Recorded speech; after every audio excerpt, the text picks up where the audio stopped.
네, 7월 14일 장 마감 후 방송 찐시황 방송 시작하겠습니다. 오늘 함께 하실 분은 유한타증권 압구정본부점의 개미두목 네. 장시영 차장님 나오셨고요. 네. 안녕하세요. 예. 네, 이번 주 월요일 날 일이 있으셔서 방송 출연을 못 하셨죠? 예, 그렇습니다. 네, 어떤 일이 있었죠? 휴가를 좀 네, 휴가를 다녀오신 우리. 그래서 얼굴이 조금 원래 하였는데 많이 좀 탄 것 같아요. 몸이랑도 이렇게 좀 많이 탔습니다. 네. 색깔이 어디 다녀오셨죠? 태국에. 대구. 태국에. 어때요? 관광객들 많아요? 거의 뭐 다 풀렸나 이제 여행이? 태국이 그 타이패스라고 원래 이제 들어가기 전에 뭐 방역 관련해서 뭐 다 입력하고 뭐 해야 되는데 그런 게 다 해지가 돼서 우리나라랑 똑같습니다. 근데 이제 밤에 이제 그 거리를 좀 나가 보니까 관광객들이 많이 오더라고요. 이제 특히나 이제 외국 관광객들, 국내 분들은 거의 못 본 것 같고, 제가 있었던 곳에서는 뭐 골프장이나 이런 분들 거의 없었던 것 같고, 대부분 이제 그 화이트맨들, 백인 위주의 관광객들, 유럽이나라든지 뭐 이쪽에서 오시는 분들이 되게 많으시더라고요. 그리고 돌아갈 때 이제 방콕 공항 통해서 돌아갔는데, 거기 면세점에도 다 열었습니다. 오픈을 다 했습니다. 면세점은. 우리나라하고는 다르게 인천공항 면세점 뭐 닫은 곳들이 많이 있는데 그 방콕 면세점은 좀 크잖아요. 근데도 다 열어서 오픈을 해서 이제는 적극적으로 좀 관광객을 받는 것 같아요. 네. 어때요? 그 좀 리오프닝에 대한 그러니까 뭐랄까 코로나 이전의 그 분위기를 100으로 놓고 봤을 때 한 몇 정도 회복이 된 것 같아요, 느낌적으로? 제 느낌적으로는 아직도 이제 그 뭐 방콕 시내라든지 뭐 파탄 시내 이쪽을 좀 나가다 보면 이제 상점들이 문을 닫은 곳들이 몇 군데 있기는 해요. 환전소라든지 이런 부분도 좀 많이 닫아 있고 그러니까 제 느낌으로 한 40% 정도까지는 올라온 것 같아요. 아직까지. 그러면 아직도 한참 멀었어요. 예. 그러니까 그 이제 거기 현지 가이드분이신데 이제 제 지인이거든요. 이제 그분 얘기를 들어보면 원래 이 시간에는 그 거리가 사람이 움직이지 못할 정도 우리나라 명동거리처럼 꽉 차야 되는데 지금 정도면 아직도 한산하다라는 정도로 얘기를 하더라고요. 아직도 좀 멀은 것 같아요. 그 관광산업이 많이 풀렸다고는 하나 이게 이제 더 활성화되려면 사람들이 이제 또 가뜩이나 또 이제 그 이런 금리 인상 이런 이슈 때문에 또 지갑을 닫잖아요. 소비자들이. 그렇죠. 또 항공요금도 많이 오르다 보니까 조금 그런 부분들에 있어서 우리가 기대했던 것만큼 확 살아나지는 않은 것 같아요. 네. 알겠습니다. 네, 우리 개미들은 그 시장에서 급락장, 약세장에서 생사를 걸고 싸우고 있는 동안 우리 개미두목께서는 휴가를 태국에서 멋지게 보내고 와서 살갗이 탔다. 이런 얘기를 하시고. 그걸 준비해서 지금 적어 오신 건가요, 대표님? 저는 이런 걸 적어. 갈구시려고? 마음에서 우러나오네. 마음에서 그냥 우러나오네. 아까 나도 모르게 점심 라이브 방송에서도 장시영 차장이 오늘 나옵니다. 제가 네. 확실하게 갈구겠습니다. 죄송합니다. 갈군 방송.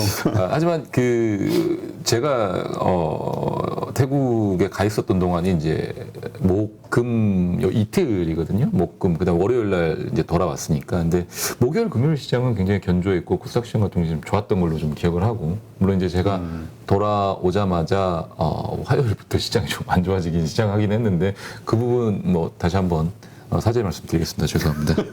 뭘 사죄하는 건지 나도 잘 모르겠지만 일단 거부하겠어요. 건방지게 제가 이 시장 휴가를 즐기다 와서 휴가를 즐기다 와서 또 휴식이 필요하죠. 네. 우리가 휴가 갈 때 또 시장을 지키고 있으시면 되니까. 네. 자. 미국 CPI가 급등했어요. 네. 네. 우리 장시영 차장도 예전서부터 계속 한 번에 좀 더 파고가 있을 것 같다. 네. 근데 일단 CPI와 관련해서는 안 좋은 지표는 네. 맞았는데 네. 그로 인한 결과, 그러니까 네. 반응이 네. 아직은 뭐 그렇게 부정적이진 않은 것 같아요. 크게. 그러니까 뭐 선제적으로 이제 연준에서 미리 금리 인상을 빅스텝을 밟아서 6월에 인상을 한 이력도 있고 그리고 CPI가 예상치들, 그러니까 예상치가 시간이 이제 임박해 올수록 계속해서 올라갔었거든요. 처음에는 뭐 한 8.6%, 뭐 8.9% 뭐 이러다가 가까워오니까 9%가 넘어갈 것이다라는 예측들이 이제 미국 시장에서 좀 돌았나 봐요. 그래서 그런 부분들이 6월 달에는 예측을 못 하고 있다가 갑작스럽게 올라간 거고, 이 7월 달, 그러니까 7월 달에는 6월 CPI죠. 6월 CPI는 이번에는 갑작스럽게 이제 시장에서 큰 충격으로 받아들이기보다는 발표되기 전에 이미 월가에서 이 정도 9% 이상 나올 것 같다라는 이 전망치들이 돌기 시작하면서 이제 좀 안도의 한숨을 좀 쉰 것 같은데 저는 이거를 안도의 한숨이라고 좀 생각은 하진 않아요. 제 개인적으로는. 왜냐하면 그러니까 6월달 그 금리 인상과 CPI 발표 이후에 그 전부터 물론 시장은 좀 많이 빠졌지만 빠지고 나서 7월 금리 인상 전까지 뭔가 예를 들면 시장이 안정화 궤도에 올라간다거나 기대감을 좀 가졌다 그러면 여러분들이 만족할 수는 없지만 내가 이만큼 시장이 올랐는데 뭘 했지? 라고 생각할 정도의 반등이 나와야 되는데 사실 그 정도의 반등도 나오진 않았어요.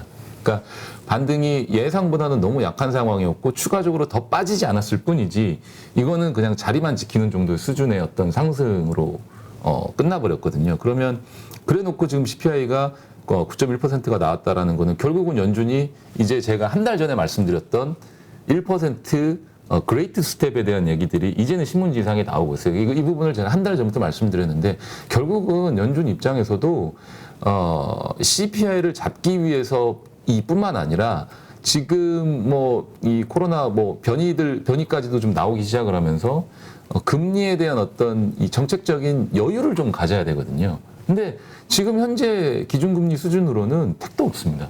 몇 번 내리지도 못해요. 그렇지. 다시 만약에 혹시라도 켄타우로스 이 코로나 변이가 전 세계적으로 다시 확산이 되면서 또 한 번 뭔가 셧다운이 있다고 했었을 때 연준은 가지고 갈 수 있는 이 키가 없습니다. 그러면 이건 다 죽는 거거든요. 정말로. 그때는 다시 살아날 수 있는 방법이 없습니다. 그렇기 때문에 연준 입장에서도 뭔가 빠르게 정책금리를 올려놓고 인플레가 어느 정도 잡히는 모습. 사실 여기서 인플레가 잡힌다라는 표현은 9.1%의 소비자 물가지수 이게 5% 4%로 바로 내려간다는 의미는 아니거든요.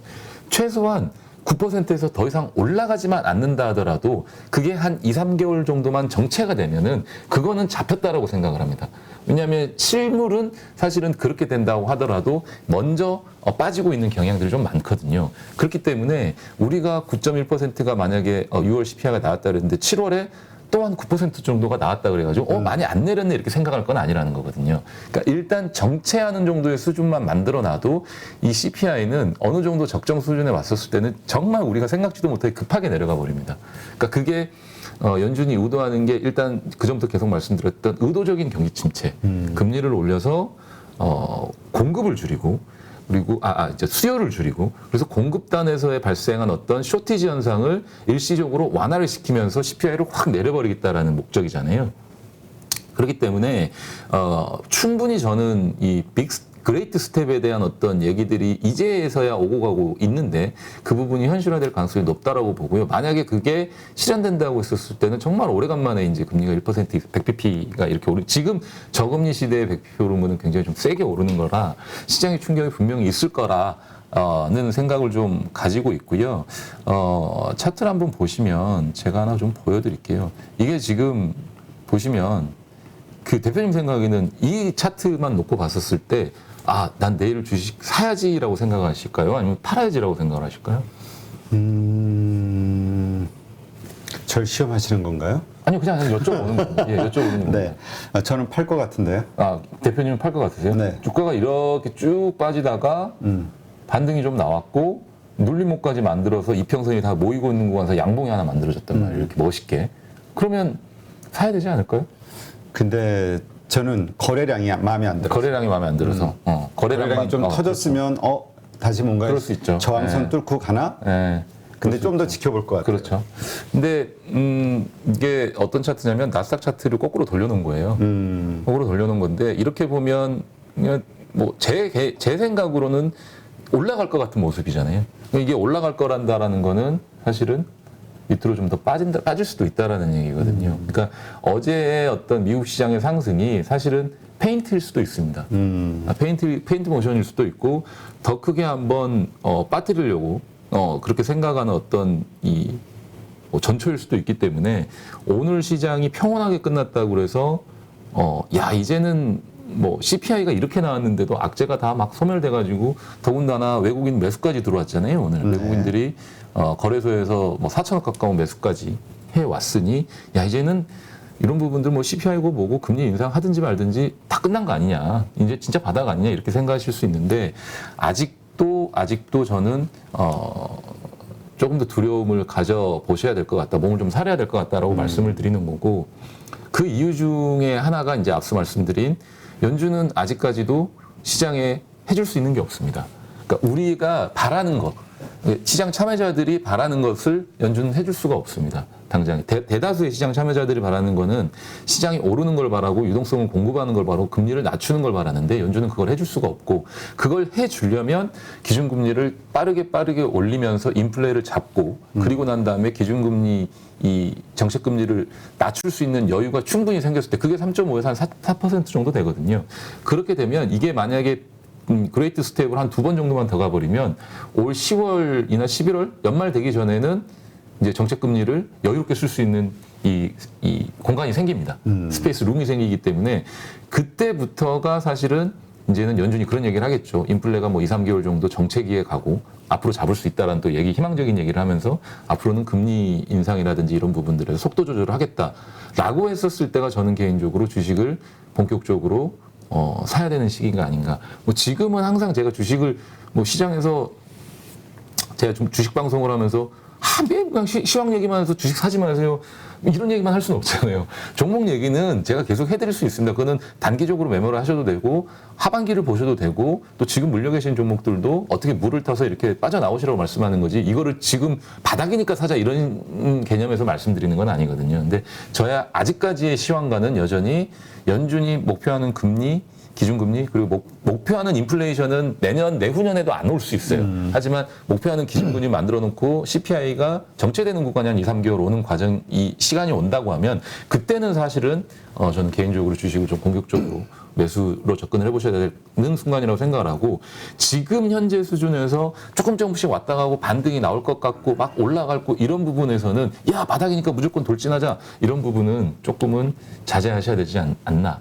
그리고 조금 아직까지도 두려움을 좀 갖고 계셔야 되지 않나. 그래서 제가 아까 낙서 차트도 한번 거꾸로 보여드렸고 실은 오늘 외국인 수급에 대해서도 한번 좀 말씀을 드려볼까 하는데 그러게 오늘 외국인들이 장 막판에 코스피를 3,988억, 4천억 가까이 샀어요. 매수를 했죠.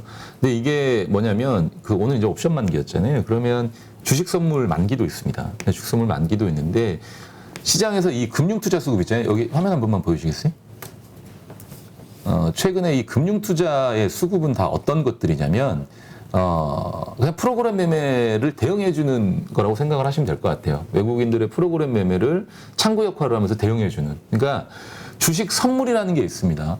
여기 보시면,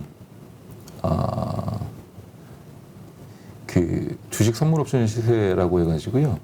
이렇게 삼성전자 주식 선물이 있습니다. 주식에 대한 선물을 사는 건데 파생상품인데 만약에 외국인들이 삼성전자 주식 선물을 한 주를 사면 금융투자 그러니까 국내 증권회사들은 LP입니다. 유동성 공급자이기 때문에 그 주식 선물 하나를 팝니다. 외국인들한테 팔아주는 거예요. 그냥 만들어서 자기네들이 만들어서 상품으로 만들어서 그걸 하나 팔아주는 거예요. 외국인들이 한 주 사면 국내 증권사들은 금융투자 기관들은 주식 선물 하나를 팔고 그걸 해지하기 위해서 삼성전자 한 주를 삽니다. 근데 외국인들은 그 주식 선물을 만기가 됐었을 때 롤오버 할 수도 있고요. 청산할 수도 있고요. 그건 자기 마음이에요. 얘네는 그냥 투기적으로 하는 거기 때문에. 하지만 외국인들한테 이것들을 제공을 했던 금융투자들은 만기가 되면 팔았던 선물은 그냥 없어지는 거죠. 만기니까. 대신에 현물이 남잖아요. 그렇죠. 샀던 현물은 종가에 다 매도를 해야 됩니다. 그걸 노리고 외국인들이 종가에 들어온 거거든요. 왜냐하면 어쩔 수 없이 팔아야 되는 물량들이 있으니까. 왜냐하면 외국인들이 보시면은 삼성전자부터 시작해서 현대차 등등등등 주식 선물을 꾸준히 매수를 했습니다. 투기적으로. 오늘 뭐 미결제 약정들 다 청산했을 수도 있고 그 주식 선물들을 다음 달로 만기 롤오버를 했을 수도 있습니다. 왜냐하면 바닥에서 샀을 수 있으니까. 그렇지. 그들 입장에서도 저가에서 매수를 했다고 생각을 할 테니까. 그러면 그 선물은 남아 있겠지만 기관들이 그걸 대응해서 선물 매도를 하고 샀던 현물들은 오늘 다 동시효과에 청산이 되고 그 물량들이 나올 거라는 걸 외국인들이 다 알고 있다라는 거죠. 그러면 그걸 다 받아갔기 때문에 어쩔 수 없이 동시효과에 나오는 물량이니까 호가와 관계없이 시세와 관계없이 주식의 어떤 밸류에이션 가치와 관계없이 나오는 물량이니 우리가 예를 들면 반대매매 물량 나오는 것들 받아가는 것처럼 이들도 외국인들도 그렇게 싸게 받아가는 거예요. 그게 이제 시장의 어떤 논리라고 보기 때문에 외국인들이 과연 지금 현재 우리 시장에서 저가 매수 그러니까 시장의 상방을 노리고 올라갈 것이라고 노리고 들어온 수급이 아니라 그냥 이들도 뭐 하반기 내년을 보기 위해서 뭐 지금 상태에서 그냥 주식을 어쩔 수 없이 나오는 물량들을 받아놓는 거거든요. 이렇게 받아놓고 내일 이제 또 새로운 이 만기에 또 이게 시작이 되잖아요. 그러면 오늘 롤오버했던 거 내일 또 다 팔아볼 수도 있어요. 그러면서 또 수급을 반대로 바꿔버린 거죠. 왜 그러면 금융투자들은 또 파는 선물들을 매수하면서 현물을 매도할 거니까, 공매도할 거니까 그거에다가 갖다 붙는 거야, 또 외국인들 오늘 산 것들을. 그러니까 이런 식으로 계속 우리가 모르는 큰 수급들이 또 있단 말이거든요. 그렇지. 프로그램 수급이라든지 파생 수급들이 있어서 그냥 너무 단순하게만 바라보실 게 아니라 단순하게 너무 바라보신다면 속을 수도 있거든요. 이런 수급들은.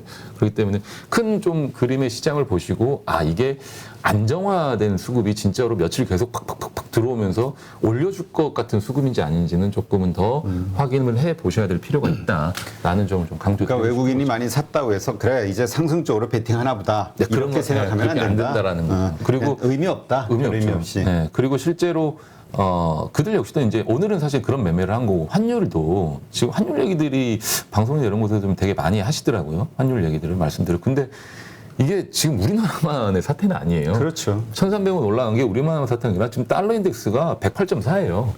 이 보면은 달러 인덱스도요. 신고가예요, 지금요. 달러 인덱스 자체가 이 상황인데 우리나라 환율이 1,200원대, 1,100원대에 놀고 있을 수는 없잖아요. 1,400원대, 1,500원대 안 올라간 게 오히려 다행입니다. 뭐 통화수합 지금 얘기 많이 나오는데 제 개인적으로는 통화수합 빠르게 안 될 것 같습니다. 이게 그렇죠. 통화수합은 미국 재무부에서 하는 게 아니라 연준에서 하는 거거든요. 근데 연준이 지금 여유가 없어요. 그리고 달러 자체가 사실은 미국이 주도해서 인플레를 잡으려고 금리를 인상하기 때문에 달러가 본국으로 소환이 되는 과정에 있어서 그걸 연준이 어떻게 막을 수는 없잖아요. 그러면서 갑자기 뭐 대한민국이 뭐 미국의 어떤 우방이라고 그래서 통화수화풀을 체결해 준다? 뭐 급작스럽게? 연준이 여유가 있다면 하겠죠. 근데 그 연준이 여유가 생기는 건 언제냐면요. 금리를 인하할 수 있는 그런 정책적인 여유가 생겼을 때요. 그러니까 저는 통화수합도 한다고 하면 그때까지도 만약에 환율이 저렇게 안 빠지고 추가적으로 원화 강세를 이루어지지 않고 뭐 1,300원, 1,200원대 후반대 움직이고 있다면 그때 가서 통화수합을 체결해 줄 수 있는 가능성은 높지만 지금 당장에는 기대할 필요가 없을 것 같고요. 만약에 통화수합을 한다 하더라도 환율이 일시적으로나마 떨어지겠죠. 뭐 1,200원, 1,200원 후반대 1,280원대 이렇게 떨어지겠죠. 하지만 대세적으로 지금 달러 인덱스가 계속 올라가고 있는 판국에 그게 계속해서 지속적으로 잡힐 거라고 저는 생각하지 않습니다. 그렇기 때문에 그런 부분들까지 좀 고려를 해보시면 지금 시장은 우리가 이 단순하게 하루 이틀 수급, 하루 이틀의 어떤 이벤트가 있었는데도 불구하고 시장이 좀 강하다고 해서 오해하실 필요는 없을 것 같다는 점 네. 다시 한번 말씀드리고 싶습니다. 네. 그러니까 지금 뭐라 그럴까요? 우리가 이 시장을 아직은 좀 낙관적으로 볼 만한 이유가 없다. 이유가 없습니다. 그러니까 계속해서 말씀드리지만 낙관적인 그걸 보려면 나와야 돼요. 그게요. CPI가 지금 9%까지 올라가는데 다음 달에 갑자기 7%, 6% 나온다고요? 그것도 어렵잖아요. 그렇죠. 네. 그러면은 현상 유지만 해주라는 거죠. 금리 인상하면서 현상 유지만 해줘도 이게 이런 식으로 계속 몇 달만 지속되고 미국이 뭐 그레이트 스텝을 한 번, 두 번 정도만 밟아버리면 정체가 되다가 갑자기 이 경기 침체 이야기가 크게 나오면서 훅 빠져버리거든요. 물론 그때 우리 주식시장도 좀 충격이 있을 수는 있죠. 흔들리고 하니까. 그러니까 그런 어떤 위험에 대비를 하시라는 거를 계속 강조를 드리고 있는 거죠. 네, 알겠습니다.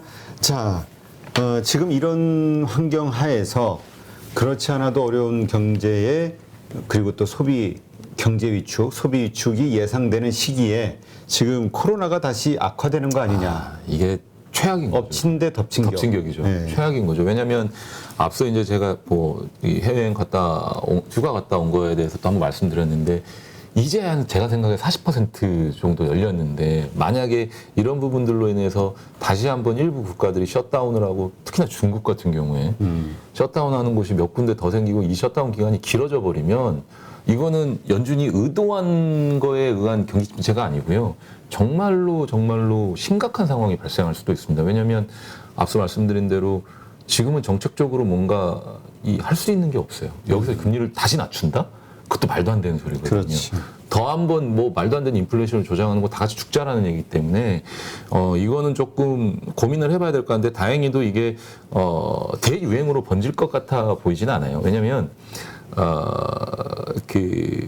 일단은 한 번 다 이 코로나에 감염됐다가 면역이 되신 분들도 좀 많고 코로나 걸린 사람이 이제는 안 걸린 사람은 더 많잖아요. 우리나라도 그렇고 전 세계적으로. 그러면 이런 어떤 변이 바이러스가 나온다 하더라도 그거에 대한 어떤 내성이 분명히 좀 어느 정도 생겨 있을 거고 네, 다 걸리는 건 아니잖아요. 그렇기 때문에 대유행으로 번질 것 같지는 않기 때문에 지금 걸리신 분들은 이제 예전에 안 걸렸던 분들이 좀 걸리는 거고 뭐 걸렸다가도 한 번 더 걸리시는 분들도 좀 극히 드물어요. 그렇긴 하지만. 그렇죠. 네, 그래서 이게 대유행으로 번질 것 같다는 생각은 좀 들지 않아서 시장에 뭐 크게 그렇게 악영향을 미칠 것 같아 보이지는 않아요. 걱정은 되죠. 뭐 제 생각과 반대로 갈 수도 있으니까. 그렇죠. 하지만 지금 당장에 봤었을 때는 수치가 나오는 게 그렇게 크게 증가하는 게 아니기 때문에 조금은 안심해 보셔도 될 것 같고요. 반대로 이제 자가 킨트 관련된 이제 업종 내 종목들 있잖아요. 뭐 그런 종목들은 일시적으로 또 한 번 주가 상승이라든지 이런 부분들이 올 수 있으니까 그런 부분들만 조금 매매에 좀 활용을 하시고 그것도 진단키트 관련 종목들도 또 이거 코로나 다시 대유행한 거 아니냐 그냥 몰빵하고 이러시면 또 안 됩니다. 그거 그냥 단기적으로 그냥 이런 좀 어지러운 시장에서 이벤트잖아요. 하나의 이벤트. 그러니까 지금 진단키트라든가 관련된 주식들, 백신이라든가 여러 가지 주식들 지금 아주 많이 빠져 있어서 바닥에 있는 상황이니까 급락해 있는 상황이니까 이런 이벤트가 있었을 때 한두 번 정도 이제 매매 좀 또 하시게 빠져나와야 되면 된다? 예, 바로 빠져나와야죠. 물려 계신 분들은 모르겠습니다. 저는 물려 계신 분들한테는 좀 희망적인 얘기를 말씀드리긴 좀 어려울 것 같아요. 이게 이제 어떻게 보면은 거의 끝나가는 상황에서 그렇죠. 다시 한번 고점을 막 갱신할 거다라고 말씀드리기는 좀 어려울 것 같고요. 이 주식이 없으신 분들 같은 경우는 단기적으로 좀 매매 관점으로 좀 접근을 해 보시는 것도 나쁘지 않다라고 좀 말씀드리는 거죠. 이벤트이기 때문에. 네, 그렇죠. 자, 지금 기아에서 EV6 실물을 공개했다. 지금 저 부산인가요? 자동차 박람회가 네. 하고 있다. 네. 그런 얘기가 있던데, 그 아이오닉 6 같은 경우는 500 몇십 킬로라고 한 번 충전하면 많이 나가죠. 많이 나가더라고. 지금 아마 내후년 되면 이제 뭐 700km, 800km 중국은 이미 지금 그 철을 관련된 철로 만들었던 어떤 이 좀 싼 전기차 배터리 기술로 만들었는데 뭐 1000km도 갈 수 있다라고 해요. 근데 이제 사실은 이제 저희가 그렇잖아요. 중국 회사들은 좀 믿지 않고 있는 상황인데 이게 섣불리 그렇게만 생각하실 건 아니에요. 그러니까 LPI로 만든 이 중국의 전기차 배터리들의 성능이 중국이 지금 전기차에 쏟아붓고 있는 보조금 수치라든지 이런 것들이 전 세계에서 가장 높습니다. 그러면 사실은 기업들은 경쟁력을 가질 수밖에 없어요. 그렇기 때문에 우리가 이 중국산 뭐 탔다가 다 불타고 그러면 아니 전 세계 글로벌 넘버원 전기차 회사인 테슬라가 중국의 배터리를 선택을 했다라는 거는 그건 의미가 있다라는 거예요. 기술력으로 어느 정도 그러면 테슬라는 바보가 아니고서야 그런 생각을 안 하고 선택을 하진 않았을 거거든요. 그렇기 때문에 물론 고가 제품에는 프리미엄 제품을 쓰기도 합니다만 사실은 채택을 했다라는 것 자체는 기술력이 어느 정도 인정을 받았다라는 거거든요. 그렇기 때문에 그런 부분들도 좀 고민을 해보셔야 될 것 같고 우리나라 2차 전지 업체들이 지금은 사실은 모두가 다 이 성장기 주기에 좀 진입해 있는 상황이잖아요. 그러니까 접근 가능하지만 나중에 과도기 시장으로 가고 성숙기에 진입을 했었을 때는 어떤 상황이 펼쳐질지 모른다는 거죠. 누가 주도권을 질지는 중국이 질지 우리나라가 질지는 아무도 모릅니다. 그렇기 때문에 아주 2차 전지도 뭐 지금 제가 말씀드린 장기적이라는 것은 뭐 5년 뒤, 10년 뒤를 말씀드리는 건데 그렇게까지는 생각하시기에는 중간중간에 흘러가는 과정들을 계속해서 살펴보셔야 될 것 같아요. 그리고 전기차 관련된 거는 지금 현대기아차, 저는 자동차 관련 종목들을 대형주 중에 탑픽으로 보고 있습니다. 최근에 현대차 기아차 그리고 자동차 부품주들 뭐 서현이와라든지 뭐 관련된 종목들 있잖아요. 자동차 부품주들 그런 회사들을 탑픽으로 보고 있습니다. 지금이요. 왜냐하면 어쨌든 환율이 지금 뭐 사실 저거로 올라가 있잖아요. 1,300원대로 올라가 있잖아요. 그러면 일단 환율에 가장 민감한 업종은 환율 변동에 가장 민감한 업종은 조선주입니다. 네. 조선주들이 환율 변동에 가장 민감하고 실적에 영향을 가장 많이 받습니다. 그러면 조선주들은 근데 당장에 실적이 안 나오잖아요. 그렇죠. 조선주들은 당장에 실적이 나오지 않고 제가 말씀드렸지만 받았던 수주들이 계속해서 수주 잔고가 쌓이고 있고 1년 전, 2년 전에 받았던 이 수주 물량들이 굉장히 좀 많았었는데 그 물량들이 이제는 연말부터 차곡차곡 선박이 건조가 돼서 출하되기 시작한단 말이에요. 그러면 4분기 즈음 해가지고 실적이 뭐 삼성중공업이라든지 이런 회사들이 흑자 전환을 할 수 있는 가능성이 엿보일 수 있는 거고 또는 흑자 전환을 할 수도 있고요.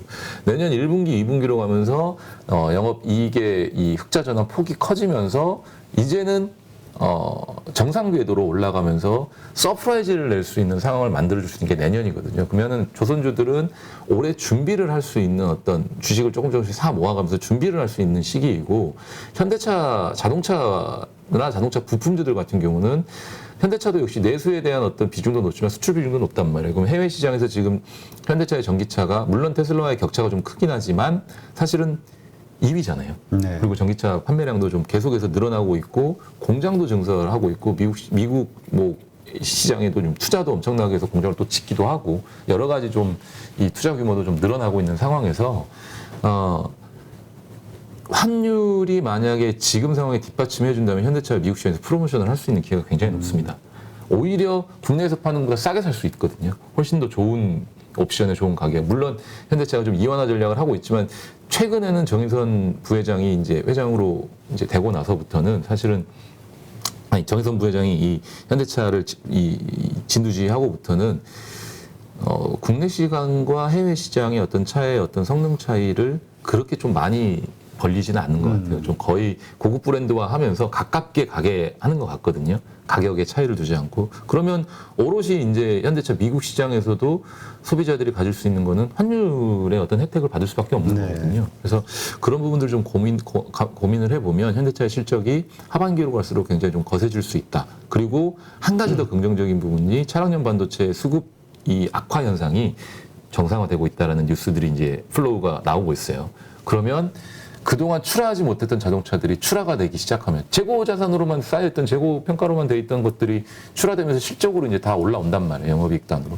그러면 그런 부분들까지 좀 감안을 하면 3분기, 4분기에 제가 앞서 말씀드린 이게 이제 그 와구가 좀 맞아 떨어진다고 하면 10월, 11월 달에 갑자기 연준이 금리 인상 속도 조절하겠다고 하면서 금리 인하하겠다고 이런 얘기 나오고 사람들이 지갑이 갑자기 이제 소비가 좀 늘어나면서 뭐 이제 인플레도 좀 잡히고 이러면서 소비가 늘어나고 한다고 하면 뭐 저는 개인적으로 현대차, 기아차 이런 자동차 관련된 종목들의 주가 상승 폭이 대형주 중에서는 그러니까 아직도 그러니까 좀 먼 훗날 몇 달 후에 몇 달 후의 얘기죠. 근데 지금 제가 말씀드리지만 항상 주식을 준비해야 되는 시기라고 말씀드렸잖아요. 당장에 막 몰빵하고 이런 게 아니라 흘러가는 과정을 보면서 내가 어느 정도의 가격에 얼마에 살지. 아니 현대차가 내일 당장에 올라가니까 오늘 사라고 말씀드리는 건 아니잖아요. 그러면 뭐 여기서 지금 18만 2천 원에서 다시 한번 빠질 수도 있다는 걸 기다리셔야 되는 거죠. 17만 원이 올 때까지 또는 17만 원이 깨질 수도 있다라는 그런 어떤 희망적인 어떤 생각을 가지고 좀 기다리셨다가 저가 매수 전략으로 물려 계신 분들이 물을 타신다고 그러면 내일 만약에 다시 양봉을 한 3% 4% 올라간다는 거 쫓아가지 마시고 좀 더 기다려 보시는 거예요. 아직 본격적으로 좋아져서 200일선을 강하게 뚫고 올라가면서 25만 원, 27만 원까지 올라갈 때까지는 시간이 굉장히 오래 걸려요. 아직도 몇 개월 더 남았습니다. 내년이 될 수도 있으니까. 근데 그 전에 내가 3만 원, 5만 원에 사면은 아깝잖아요. 또는 26만 원, 7만 원에 살 수도 있으니까. 근데 여기서 만약에 좀 기다려서 제가 좀 두려움을 느끼시라고 말하는 그 구간에 왔다고 하면 뭐 17만 원이 깨질 수도 있고 17만 원이 왔다고 했을 때 그때 한 번 정도 다시 매수를 해서 평단가를 낮춰 놓으시는 거는 좋은 전략이죠. 그렇다면 그 뭐라고 할까요? 그 현대차, 기아, 그다음에 현대모비스 이게 이제 보통 이제까지 3대장이었는데 서로 키 맞추기를 하기는 해요. 앞서거니 뒤서거니. 앞서거니 뒤서거니 하죠. 네. 네. 지금 시점에서 가장 매력적인 주식은 탑픽은 어디입니까? 그 셋 중에 저는 현대차라고 생각을 합니다. 기아를 많이 보는 분들이 있더라고요, 요즘. 기아차가 주식의 어떤 이 변동 폭이 좀 커요. 그러니까 현대차가 3% 오르면 기아차는 6% 오르고 막 이런 경우가 좀 많기 때문에 그렇게 접근하시는 분도 계신다면 그건 역시도 저는 찬성입니다. 하지만 저는 이제 아무래도 제가 항상 주식을 볼 때는 제일 큰 이 안에서도 제일 큰 걸 보거든요. 그러면 예를 들면 삼성전기와 삼성전자는 좀 다른 개념이지만 현대차, 기아차는 좀 같은 개념이잖아요. 그럼 그 둘 중에서 그래도 주인 되는 회사를 좀 사보자라는 생각이거든요. 그러니까 그런 관점에서 하는 거니까 기아차가 더 나빠서 기아차를 안 사는 건 아니고요. 그냥 그런 관점에서 좀 말씀드립니다. 근데 이런 얘기 하시는 분들도 있어요. 뭐냐면 지수 관련 그 대형주를 살 것이냐 아니면 그 뒤에 뭐 부품주 뭐 이런 어떤 소부장들 있잖아요. 네. 이런 쪽에 중소형주를 사는 게 훨씬 수익률이 좋지 않겠느냐. 그것도 맞습니다. 그래서 제가 앞서 이제 자동차 부품주들 중에 서해니아도 제일 먼저 탑픽으로 말씀을 드렸던 거고요. 어제 급등했잖아요. 네네. 근데 지금 말씀하신 그 중소형주들도 나중에 조정을 받는 날이 올 것이다. 이렇게 보시는 거죠. 그때 사야 된다. 지금이 아니요, 오를 아니요, 때가 지금 아니라. 아니에요. 지금 아닙니다. 예, 지금 아닙니다. 지금 절대 아닙니다. 그러면은 그 중소형주 가운데서는 서현이아가 서해니아를 저는 자동차 탑픽? 부품 중에 탑픽으로 좀 보고 있습니다. 네, 그 뭐 실적 전망치라든지 그다음에 시가총액이 좀 465로 좀 작은 상황이에요. 그러니까 흔한 말로 우리가 좀 뭐라고 그래야 될까요? 대박을 칠 수 있는 나중에 됐었을 때 대박을 칠 수 있는 그런 느낌으로 말씀을 드리는 거니까 한번 그렇게 좀 생각을 해보시면 좋을 것 같고요. 이거를 쫓아가시라고 말씀드린 건 절대 아닙니다. 분명히 다시 한번 기회가 왔었을 때 그때 보시라고 말씀을 드리는 거니까 그렇게 좀 생각을 해보시면 좋을 것 같아요. 네, 알겠습니다. 자, 그 다음에 지금 LG 에너지 솔루션 같은 경우도 이제 어쨌든 전방 산업이 좋아지면 네. 전기차 분야 자꾸 커지고 있고 네네네. 당연히 좋아지겠죠. 네, 근데 이제 오버행 이슈가 아직 남아 있으니 네. 그 이후에 사자 이런 얘기들이 시장에 많은데 그러니까 그럼에도 불구하고 좀 비싸다는 얘기는 있어요.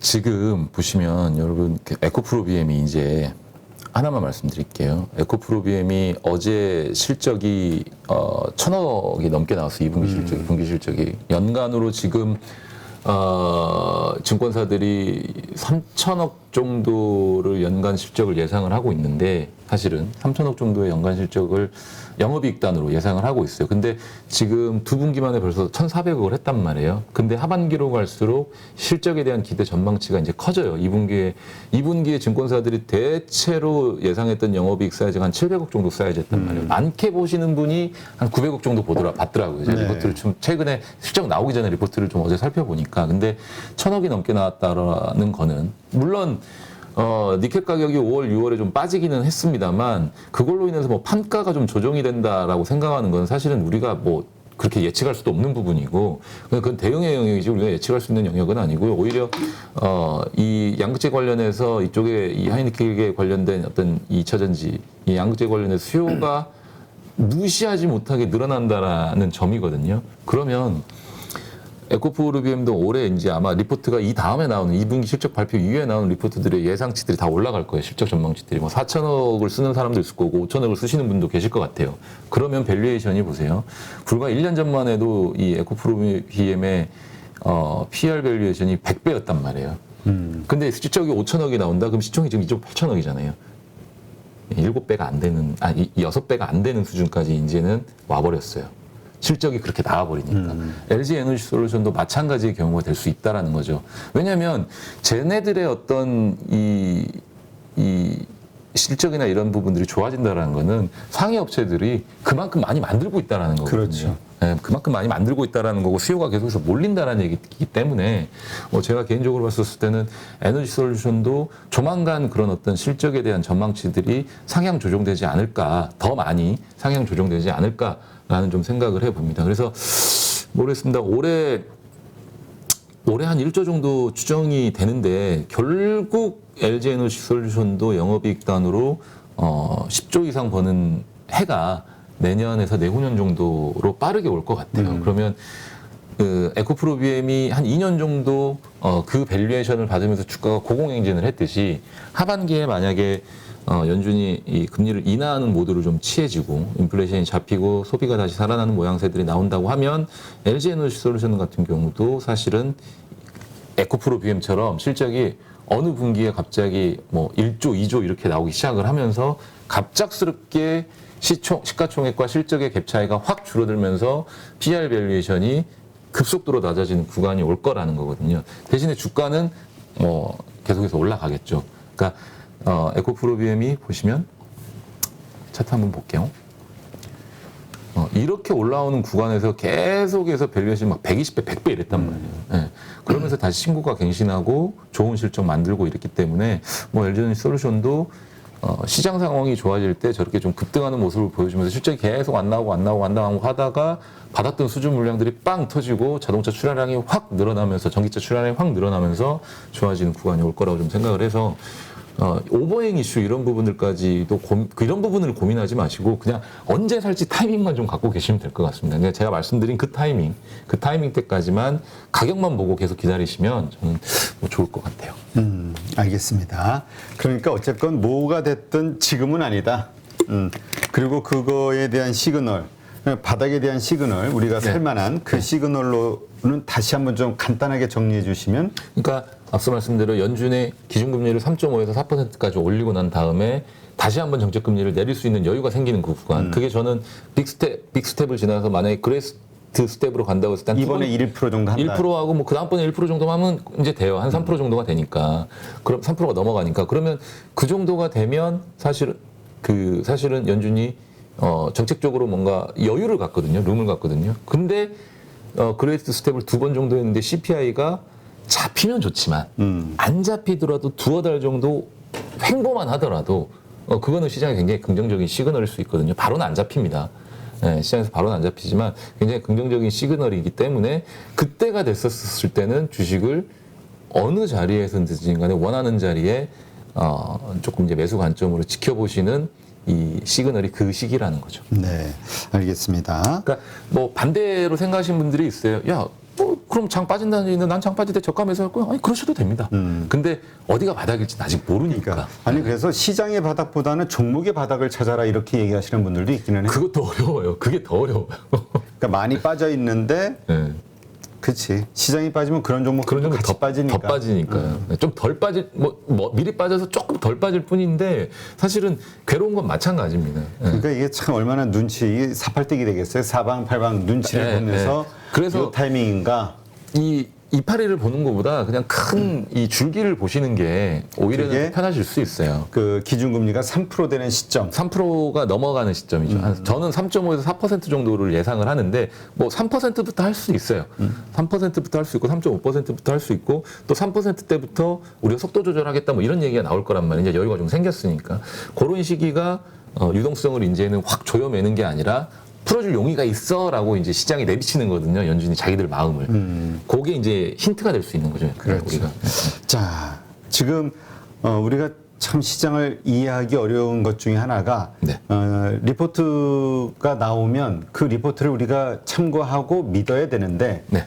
믿을 수 없는 상황들이 자꾸 생겨요. 그러니까 오류가 자꾸 나온다는 많이 거죠. 나오는 거죠. 그러니까 안 좋아 하면은 그때가 바닥이기도 바닥이고. 하고 그 예로 지난번에도 윈터 이즈 커밍 그때 모건 스탠이었죠. 이번에도 또 그 반도체와 관련해서 안 좋은 이야기가 나왔는데 보니까 그 리포트가 나왔던 시점들 하이닉스와 삼성전자의 그 목표 주가를 하향한 그 시점이 또 바닥이었고. 네. 대부분 이 뭐 외국계 리포트를 쓰는 외국계 애널리스트는 잘 모르겠어요. 그분들의 우중이 정말 우리를 이용해 먹으려고 하는 건지 그건 잘 모르겠어요. 근데 사실 최근에 이제 국내 증권사 애널리스트 분들은 저는 굉장히 존경합니다. 아직도. 왜냐하면 어려운 시장 분위기에서 본인의 생각을 본인의 추정치를 가지고 팩트를 전달하는 건 굉장히 어려운 거거든요. 근데 그거를 꿋꿋하게 해주시고 계시고 우리한테 많은 정보를 주시기 때문에 믿고 안 믿고의 차이가 아니고요. 참고를 할 수 있게 정도만 해줘도 굉장히 좀 저는 고맙게 생각을 하거든요. 우리가 사실은 조그마한 회사들은 뭐 탐방을 잡아서 그 회사들의 IR들과 얘기를 나눌 수 있지만 대형 회사들은 받아주질 않아요. 저희 같은 뭐 개인 투자자분들이 가셔가지고 하신다고 하더라도 전화도 안 될 뿐더러 받아주지도 않거든요. 근데 그거를 대신해서 수고스럽게 가서 다 탐방도 다녀오고 얘기 듣고 이제 자료를 작성을 하는 거기 때문에 우리가 정보를 얻을 수 있는 방법은 여러 가지가 있습니다. 본인이 스스로 공부를 해서 터득할 수 있는 방법도 있고 남이 공부해 놓은 거 컨닝해가지고 힌트를 얻을 수도 있는 거잖아요. 그 남이 편하게 다 공부해 놓은 거 가서 읽기만 하면 되는 거기 때문에 읽고 맹신하지 마시고요. 그거를 내 걸로 소화하시고 흡수하는 법을 배우셔야지 그게 그 몇 번 그렇게 됐다 그래가지고 무조건 그렇게 될 거라고 좀 생각하시는 것도 저는 좀 뭐라 해야 돼 뭐라 그래야 될까요? 조금은 좀 자제하셔야 되는 예, 투자 방법이 아닌가 좀 그렇게 생각을 해요. 그거는 그냥 단순하게 좀 재미 정도 예, 그렇게 그러니까 보셔야 될 것 같아요. 지금 반도체와 관련해서도 일단은 좀 정상적으로 갈 걸로, 그러니까 네, 이제 바닥찍고 이제 괜찮아질 걸로 괜찮아질 우리가 걸로 이제 그렇게 생각을 들어. 왜냐하면 차량용 반도체에 대한 어떤 이 수급 공백 이슈도 조금씩 사라져요. 신차 출고가 좀 빨라지는 게 나오는데 그 빨라지는 이유는 반도체 공급이 잘 되고 있다라는 거거든요. 그리고 특히나 삼성전자가 지금 파운더리 3나노에 대한 어떤 공정이 조만간 또 뉴스가 나오겠지만 수율이라든지 이런 부분들이 어느 정도 좀 잘 나올 것으로 좀 기대를 하고 있는 것 같아요. 그러면 그 전에 뭐 공정들도 빠르게 조금 이 정상화로 이 궤도로 올라서려고 하는 것 같고, 그러면 하반기에 이 반도체 관련된 종목들 에 대한 어떤 긍정적인 시그널들도 비춰지고, 환율도 사실은 반도체에 굉장히 좀 긍정적이거든요, 지금. 그렇죠. 네, 그래서 두 가지를 생각을 하면 환율 가지고 또 이 반도체 수급 정상화되는 걸 가지고 삼성전자와 현대차 이 대형주의 두 마리 토끼를 잡을 수 있는 시기가 올해 하반기 이후 내년까지 좀 진행이 되지 않을까. 그래서 제가 한번 차화정이랑 전차 이런 걸 한번 말씀을 드렸을 거예요. 정유주들은 환율에 민감도가 좀 있습니다. 왜냐하면 순수입 업종이기 때문에 환율의 민감도가 있고, 유가가 오른 거를 대신에 이제 그거를 판가에 바로 적용을 시킬 수가 있어요. 그러니까 크게 이 실적 변동이 있지는 않아요. 오히려 또 좋아지면 좋아졌지. 그래서 정유주들이 먼저 좋아지고 그 다음에 사실은 화학주들이 더 좋아질 수 있고. 이번에 화학주들이 상당히 지금 급락을 하고 있는데. 그러니까 오히려 어떻게 보면 이게 화약주들은 글로벌 경기에 대한 어떤 이 흐름에 대해서 굉장히 민감해요. 수요가 침체가 되면 쓰질 않으니까. 그럼 그렇죠. 걔네들은 지금 당장에 보세요. 유가가 올랐다라는 거는 그들이 가지고 있는 원가가 올라가는 거예요. 원가 올라가는데 판가는 올리지도 못해요. 왜? 수요가 없으니까. 그렇게 돼버리면 최악의 상황을 겪고 있는 건데, 이게 갑자기 뒤집어지는 상황이 오게 되면요, 지갑을 닫았던 소비자들이 갑자기 열기 시작을 하는 순간이 오거든요. 그러면 기업들이 재고를 한 번에 막 쌓아야 돼요. 그러면 우리가 주문하는 게 1톤, 2톤 주문하는 게 아니라 만 톤, 10만 톤, 20만 톤씩 주문을 해버려요. 그러면 가격이 거기서 그러면 다 빠진 가격이 또 수요가 줄어가지고 공급단의 이슈가 되면서 다 빠진 가격이 확 올라가느냐? 또 그건 아니거든요. 그렇게 올라가진 않아요. 왜냐면 그때는 재고를 이만큼 다 쌓아놓고 있는 상황이에요. 팔지 못하고 재고를 쌓으면 재고 처분하면서 가격이 빠르게 올라가진 않고 적정 수준까지 이제 완만하게 인플레이션이 오는 과정이 오거든요. 근데 그런 상황에서 기업들의 실적이 좀 많이 좋아집니다. 그래서 제가 이 다음 만약에 대형주 시즌이 왔었을 때는 뭐 차화정 같은 또는 전차 이런 대형주들 중에서 말씀드리는 겁니다. 일단은요. 대형주 하시는 분들도 많이 계시니까 또 이 개별 종목 말씀하시는 것보다 대형주 말씀하시는 분들이 좋아하시는 분들이 계셔서 전차 차화정의 어떤 시대가 한 번 정도 다시 올 수 있을 것 같아요. 시장을 좀 주무르는. 근데 그게 뭐 오래 갈지 안 갈지는 모르겠습니다. 왜냐하면 성장주들에 대한 어떤 이 반란이 너무 거세게 왔었기 때문에 그게 다시 한번 시작될 수도 있거든요. 유동성이 확 공급이 되면서 금리가 낮춰지면 그쪽에서의 어떤 종목들이 다시 한번 두각을 나타내면서 시장을 뒤집어 버릴 수 있으니까 기존의 어떤 이 오리엔탈한 뭐 차화정, 전차 이런 종목들은 지속적으로 시장을 끌고 갈지 안 갈지는 그건 좀 지켜봐야 되겠지만, 어느 일정 순간만큼 시장을 좀 주무르는 그런 시기가 이 다음 상승장에서는 한번 오지 않을까, 이런 좀 조심스러운 예측을 좀 해봅니다. 알겠습니다. 자, 이제 내일 금요일이에요. 이제 우리가 어떻게 대응할 것이냐. 사실 또 이제 내일 금요일장 또 주말이 불안하잖아요. 네. 요즘은 올해 주식을 들고 있기가 참 무섭죠. 그런 시즌이라고들 얘기하는데 어떻게 대응하는 게 좋을까요?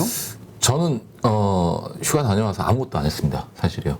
아무것도 하지 않고 시장을 그냥 계속 바라만 봤습니다. 뭐 단기 매매 이런 것도 안 했고, 그냥 현금 비중 있는 거 그냥 30% 또 40% 있는 것들. 왜냐면 제가 왔었을 때는 이제 시장이 좀 빠졌었기 때문에 거기서 뭐 추가적으로 더 매수하지도 않았고, 가지고 있는 걸 더 팔지도 않았고, 물려 있는 것들도 뭐 단가 낮추려고 하지도 않았고, 그래서 좀 보고만 있었는데, 제 개인적으로는 이제 어제 나스닥 시장과 그제 나스닥 시장이 움직이면서 제 생각이 좀 제발 틀리기를 이런 기대를 했거든요. 제가 앞서 좀 나스닥이 좀 더 빠질 것 같다, 페인트였다라는 얘기를 했잖아요. 말씀 좀 드렸잖아요. 그래서 제 생각이 좀 틀리기를 좀 솔직하게 지금 이 순간도 좀 바라고 있습니다.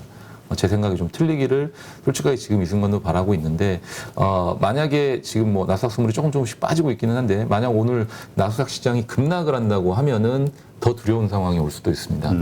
그러니까 내일 시장 모르겠습니다. 제 생각대로 된다고 한다면 정말 뭐 여기서 추가적으로 막 더 빠진다고 한들 얼마나 더 두렵겠습니까? 그냥 이미 우리는 더 큰 하락과 더 충격을 맞았기 때문에 여기서 더 빠진 때는 좀 이를 악물고 좀 잘 버텨보시라는 말씀만 좀 전해드리고 싶고 그리고 그러면서 한 번 더 말씀드리는 게 제 생각이 제발 틀리기를 바라는 마음입니다. 오히려 저는 올라가는 것도 좋습니다. 올라가는 것도 좋고 저는 올라갈 때 올라온 자리에서도 대응할 수 있는 그런 어떤 전략을 좀 가지고 있어서 차라리 저도 물려있는 종목도 있고 하니까 시장이 올라갔으면 좋겠지만 지금 현재로서는 굉장히 좀 두려운 상황입니다. 그냥 뭐 그 어제 나스닥의 상승이 저는 좀 의문스럽거든요. 네, 굉장히 좀 의문스러운 상황이라서 그게 페인트일 가능성이 좀 높은 것 같아 보여요. 오늘 그거를 비밀로 해서 좀 확 빼버릴 것 같다는 이 두려움이 좀 있습니다. 네. 지금 사실 그 뭐라 그럴까요?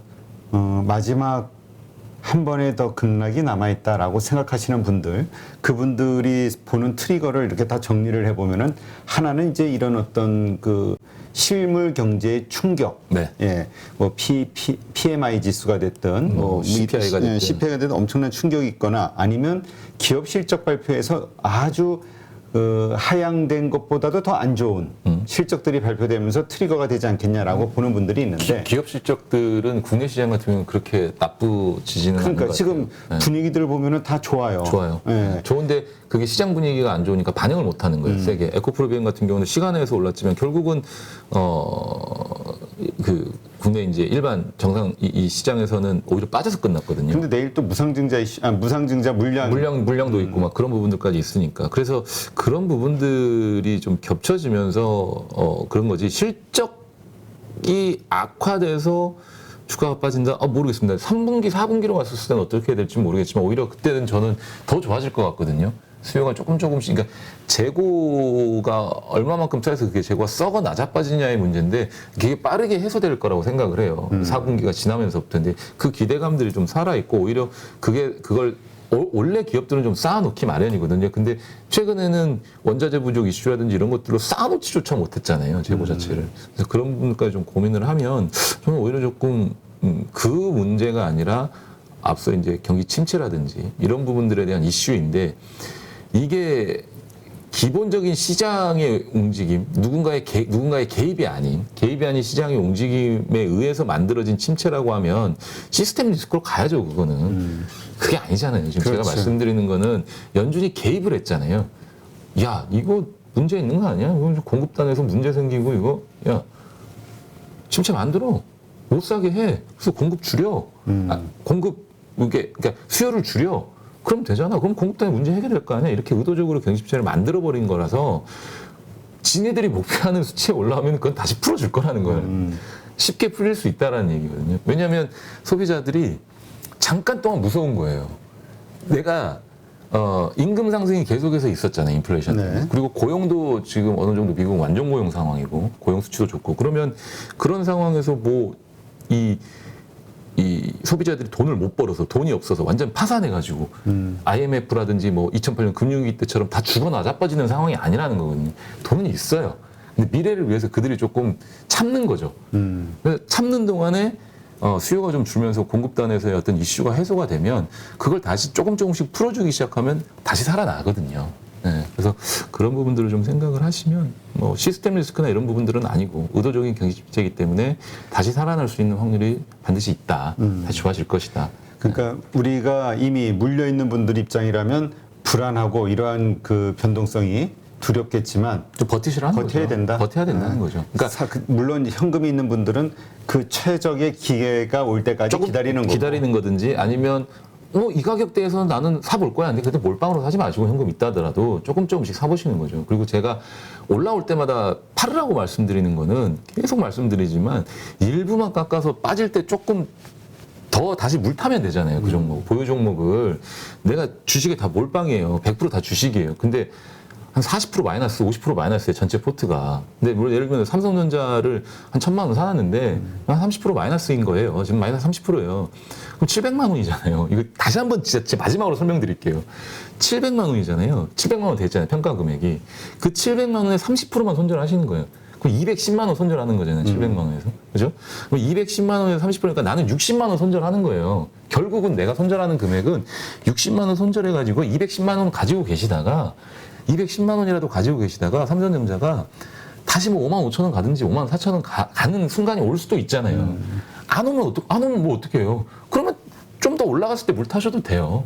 어차피 내 단가는 평단은 8만 원, 9만 원이잖아요. 네, 그런 상황이 됐었을 때 조금이라도 그 변동성이 좀 확대되는 구간에 버틸 수 있는 그 금액을 조금만 만들어 놓으시고 그렇게 보유 종목에 좀 물을 타는 생각도 좀 해 놓으셔야지.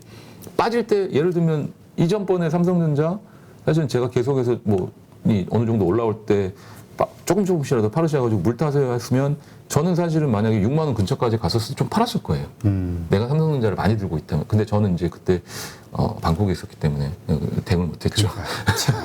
그걸 못했는데. 개미두목이 리더가. 예, 죄송합니다. 그 전쟁터에 우리를 놔두고 휴가를 갔다. 도대체 상상이 안 되는.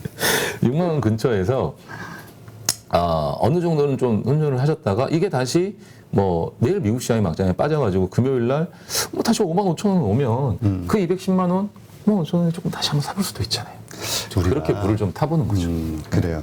아니 지금 우리 주린이들의 그 원금 회복 프로젝트라고 해가지고 영상 혹시 봤어요? 아니요, 아직 보지 못했습니다. 김용옥 실전 투자자시죠. 네. 김용옥 교수님이 이제 하나의 방안을 만들어 오신 거예요. 그러니까 우리 주린이 실력이 경험이 크지 않은 많지 않은 분들이 편안하게 쉽게 따라할 수 있는 그리고 사서 일단은 버티면 시간에 의해서 1년 후에는 30% 40% 수익을 낼 수 있는 방법으로 그래서 이제 만드신 게 뭐냐면은 현금을 100이라고 놓고 봤을 때 코덱스 레버리지를 40%, 그 다음에 현대차를 20%, 삼성전자 20%, SK텔레콤 20%, 이렇게 해서 100%를 세 번에 나눠서 해가지고 사고 그 다음에 1년 이상 묵혀두자. 그러면 30%에서 그분은 이제 2,800에서 2,900까지 갈 거라고 보고 있으니까 1년 후쯤에는 그 뭐 빨라질 수도 있고 하여튼 그런 시점이 되면 다 매도를 해서 그 수익을 챙기자. 그럼 이제 심플하잖아요 계획이. 그리고 만에 하나 이게 2,100 이렇게 밀리더라도 손절하지 않고 버틸 수 있는 안전성 위주로 그 종목을 5개를 해놓은 거죠. 4개를 가지고 해놓은 거죠. 그러니까 지금 현재 이제 물려 있는 이 저것만큼 회복을 할 수 있는 그거인 거죠. 그렇죠. 그것도 괜찮은 방법이죠. 30%에서 40%의 수익 안정적으로. 그것도 괜찮은 방법이죠. 근데 이제 이제 뭐 제가 그분의 생각을 고수시니까 교수님이시고. 그래서 그 본인의 다른 생각이 있다 그러면 우리 개미두목님도 차분하게. 그러니까 우리가 이런 말은 하면 안 되잖아요. 지금 물려 있는 거 뭐 종목 교체하세요 아니면 그런 얘기는 아닙니다. 어떻게 얘기하냐면은 지수가 올라간다고 놓고 봤을 때 그렇다면 내가 지금 들고 있는 주식이 대형 우량주거나 아니면 그냥 뭐 지수 관련주거나 하여튼 뭐 이런 것들면 그냥 참고 버텨라 팔지 말고 실적이 받침이 되지 않는 테마주 같은 경우에는 그런 거는 팔아서 여기한 포트에 넣어라. 그다음에 가지고 있는 현금이 있다면 혹시나 또 이렇게 신규 투자자 입장에서는 고려해보자. 이런 얘기거든. 저도 마찬가지예요. 삼성전자, 현대차 이제 대형주 물려 계신 분들 많잖아요. 버티자의 일환인데 마냥 버티면 내 평단이 예를 들면 삼성전자 같은 경우에 뭐 8만 원이다라고 하면 그거를 7만 원대 중초반 또는 6만 원대까지 낮출 수 있는 방법이 있잖아요. 그거를 아는데 그거는 어느 정도 경험과 실력이 되시는 분들은 오케이. 근데 이제 우리는 그나마도 헷갈리고 불안해서 잘 못 움직이는 그런 주린이들의 입장에서 생각해 보면 이게 쉬운 얘기가 아니거든요. 쉬운 건 아니죠. 아니 경험이 많은 사람들도 팔지 못하거든. 자기가 손실을 보고 있는 입장에서 밑에서 더 사면 되지라는 생각을 하더라도 잘 안 되거든. 그렇죠? 그래서 이러한 관점에서 우리 개미두목으로서 우리 개미두목님도 어떻게 주린이들이 다시 30, 40% 이상의 수익을 조금 편안하게 시간의 힘에 의해서 얻을 수 얻을 수 있어야 있는지. 예. 그 전략을 한번 짜시는 것 같아요. 그런 툴을 한번 제가 저도 한번 짜보겠습니다. 근데 포트폴리오를. 그거는 포트폴리오도 한번 짜보고 그 현재 제가 하고 있는 포트폴리오 제 포트 있잖아요. 제 포트. 제 포트를 한번 까겠습니다. 그 포트를 갖고 와서 그 포트에서 제가 어떻게 평단을 낮추고 있는지까지도 알려드리겠습니다. 그러니까 그런 전반적인 거는 오케이. 네. 그런 것들이 이제 우리가 공부가 되니까 네, 네. 그다음에 이제 부탁드리고 싶은 거는 딱 결정을 이렇게 지금처럼 심플하게 종목이라든지 이런 우리가 거를. 네. 가지고 있는 돈을 가지고 네. 어떻게 포트를 딱 짜서 네. 짜놓고 네. 2,800, 2,900 올 때까지 기다리세요라고 네. 할 수 있는 그런 어떤 것도 전략이 한번, 만약에 있다면 없다면 할 수 없고 네네네. 그런 것도 한번. 있어요? 아니요, 아직 저는 그렇게는 하진 않습니다. 그렇게는 하진 않고, 저는 사실은 중간중간에 이제, 어떤 테마주라기보다는, 시장의 어떤. 아니 여기서 얘기하면 안 되고 예. 그냥 그런 거를 정리하셔서 네, 정리해가지고 한번 말씀드릴게요. 다음 주 네네네. 다음 주 우리가 언제죠? 방송? 목요일이죠, 또. 목요일. 월요일 날은 그 아침 방송이고, 방송이니까 내일은 12시 라이브, 장중 라이브이기 때문에, 좀 그렇고. 내일은 시간이 촉박하니까 네, 장난 그래도 우리가 아닙니다. 시간 많이 고민한 티가 나야 되잖아요. 네, 그렇죠. 그냥 내일 딱 오면은 이거 뭐 이러잖아요. 그렇지. 아이 뭐 대충 생각했네 이럴 수 있으니까. 알겠습니다. 네, 다음 주 목요일 날 다음 주 목요일 날 주린이 준비. 원금 회복 프로젝트. 네. 이게 우리 공부 한번 고정 멤버들의 출연자들마다 지금 무슨 전략을 다 세우는 거예요. 네네네. 지금. 알겠습니다. 알겠습니다. 네, 우리 개미들을 놔두고 편안하게 태국에서 휴가 잘 보내고 오세요. 그러니까 이 우리 뒤끝이 길거든요. 휴가도 잘못 가면 안 돼요. 네, 파이로 모니터 가족분들의 뒤끝은 좀 있을 수 있으니까. 다음번에 제가 휴가를 갈 때는 먼저 결제를 좀 올리도록 하겠습니다. 네. 그래서 여러분들 결제를 승인해 지금 시장 상황이 가도 되나 안 가도 되나 우리 결제를 좀 받고 먼저 받고 가겠습니다. 네, 좋은 인사이트 함께하신 장시영 차장님 고맙습니다. 감사합니다. 네, 우리 가족분들 오늘 하루도 참 뭐라 그럴까 초조하게 보내신 분들도 많을 것 같아요. 네, 내가 가지고 있는 주식은 왜 안 오를까 이런 생각들 때문에 전체가 다 어려울 땐 또 그런 대로 어려운데 또 주변에서 나는 괜찮아, 나는 수익이 얼마나 써 이런 얘기를 듣는 아무 변동이 없는 주식을 들고 있는 그런 분들은 또 마음이 복잡하죠. 네, 하여튼 우리 가족분들 서로 위로하고 격려하면서 이 힘든 시기 원금 회복을 한번 잘 해보도록 노력해 보시죠. 그리고 그 다음서부터는 다시는 이렇게 좀 뭐라 그럴까요? 허무한 일 당하지 않고 물리는 수익을 꾸준히 낼 수 있는 방법들로 이제 우리 전환을 한번 해보시죠. 네, 오늘 하루 고생하셨고요. 내일 아침 7시 장이 시작하기 전 장기전 방송에서 뵙겠습니다. 고맙습니다. 약 4억을 투자해서 한 1억 정도 수익이 나고 주식 선물로 해서 한 1억 정도 수익이 난 계좌입니다. 그래서 저 20년 노하우를 벤치마킹 하는 것이 고수익하는 길이라 저는 생각하고 있습니다. 네, 이번에 8.15 캠퍼스에서 정말 특별한 교육 프로그램을 준비했습니다. 많은 분들이 고민하시죠. 어디에서 사야 되는지, 그리고 얼마에 팔아야 되는지, 이것을 몰라서 참 많은 돈을 잃는 경우들이 있습니다. 그리고 좋다고 생각해서 샀는데 결국 그 자리가 물리는 경우도 있고요. 그래서 우리 영상에서도 여러 번 소개해드렸던 공매도의 고수시죠. 물론 공매도뿐만이 아니라 일반 매수와 관련된 투자자로서도 상당한 수익을 얻고 계시는 분인데요. 그래서 이번에 김영옥 저자님과 함께 우리 많은 개인 투자자들이 실력을 높이고 어떤 시장 환경에서도 돈을 벌 수 있는 전천후 투자자가 될 수 있는 그러한 기회를 준비했습니다. 안녕하세요, 대표님. 네, 안녕하세요. 잠깐 말씀드렸지만 시장이 상승을 하든 그다음에 하락을 하든 어느 쪽으로든 돈을 벌 수 있는 기술, 기법이라는 거. 네, 이거가 상당히 우리 개인 투자자들에게는 매력적인 포인트가 아닐까 생각이 돼서 이번에 정말 삼고초려해서 모셨는데요. 최근에 성적이 어떠신지 여쭤봐도 될까요? 저는 전업 투자자이기 때문에 그냥 월 단위로 손실 난 달이 거의 없다시피 합니다. 그래서 꾸준하게 수익을 내고 있습니다. 최근에 제가 공매도에 대해서 주간 동화하고 대담을 했는데 거기에 그 계좌 인증을 하라 해서 제가 계좌 인증을 한 계좌가 2개가 있습니다. 그것을 자료로 첨부하겠습니다. 자, 여기 계좌 보면 하나는 CFD 계좌 약 4억을 투자해서 한 1억 정도 수익이 나고 주식 선물로 해서 한 1억 정도 수익이 난 계좌입니다. 아, 네. 그럼 2월 달에만 2억 정도의 수익을 올리셨다. 예, 대표적으로 이제 공매도 자리를 잘 잡으면은 그렇게 수익이 난다는 것을 제가 보여준 거죠. 그래서 정말 시장이 떨어지거나 혹은 상승하거나 양쪽에서 이제 돈을 벌 수 있는 그런 기법을 가지고 계시기 때문에 상당히 특별하다. 저도 그렇게 생각이 되는데요. 공매도와 일반적인 우리 주식 투자 이 양쪽을 다 같이 하는 투자를 하고 계시는 건가요? 지금 현재도? 예, 저는 지금 매수와 매도, 공매도를 다 반반 정도 합니다. 손흥민 축구 선수가 축구를 잘하는 이유가 왼발, 오른발 사용하기 때문에 축구를 잘합니다. 제가 좀 주식의 차트를 잘 보는 이유도 공매도를 오래 했기 때문에 매도 자리가 정확하게 보입니다. 왜냐하면 저는 매도 포지션을 하기 때문에. 반대로 또 매수 자리도 잘 보입니다. 결국 공매도와 매수는 제가 다음에 기회가 되면 설명하겠지만은 밀접한 연관이 있습니다.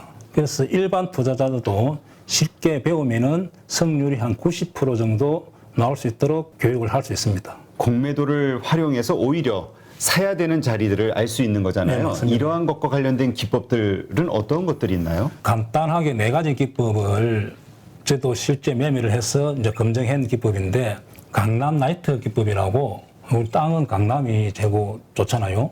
그렇죠. 차트상에서도 그런 강남 자리가 성률이 한 80%, 90% 오는 자리가 있고 신고가 자리. 네.